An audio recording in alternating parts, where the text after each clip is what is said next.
চরমোনাই বাদ দিয়ে জামাতে যোগদানের হিড়িক। একটা একটা বলি, দেখো কিভাবে চরমোনাই লোক, চরমোনার বিশ্বাসঘাতকতা দেইখা, চরমোনার এই মুনাফিকি আচরণ দেইখা সব লোক এখন আস্তে আস্তে জামাত ইসলামে যোগ দিতেছে। কেউ জামাত ইসলামে যোগ দিবে, কেউ খেলাফত মজলিসে যোগ দিবে, কেউ হেফাজতে ইসলামে যোগ দিবে। তারপরে আমি মনে করি এই চরমোনাইয়ের সাথে কোনো দেশপ্রেমিক, কোনো ইসলাম প্রেমিক লোক থাকতে পারে না। শুরু করছি। 1 নাম্বার, জামাতে যোগ দিলেন মুফতি আলী হাসান ওসামা। নাম্বার 2, ইসলামী আন্দোলনের 10 নেতাকর্মীর জামাতে যোগদান।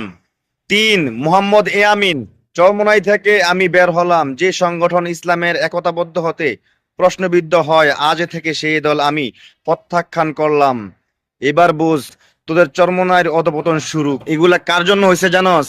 এগুলা আল্লামা দেলার হোসেন সাইদির অভিশাপ তোদের গায়ে লাগছে। তোরা যে জামাতের আমিনের নামে মিথ্যা কথা বানাইছিস, যে উনি নাকি শরিয়া চায় না, আমি এই শরিয়া নিয়ে তোদেরকে বিকালে একটা ভিডিও আপলোড দেব, তখন বুঝাবো শরিয়া চায় কি চায় না। তোরা এই জামাতের আমিরের বক্তব্যকে কাইটা সুইটা জনগণের সামনে মিথ্যা ভাবে অপপ্রচার চালাইছস, তোদের উপরে গজব মাত্র শুরু। আর আমি এটা দেখবো পাশাপাশি, জনগণ তোদের চরমনের পক্ষে থাকবে না বাকি সব আলেম ওলামাদের পক্ষে থাকবে, ইনশাআল্লাহ।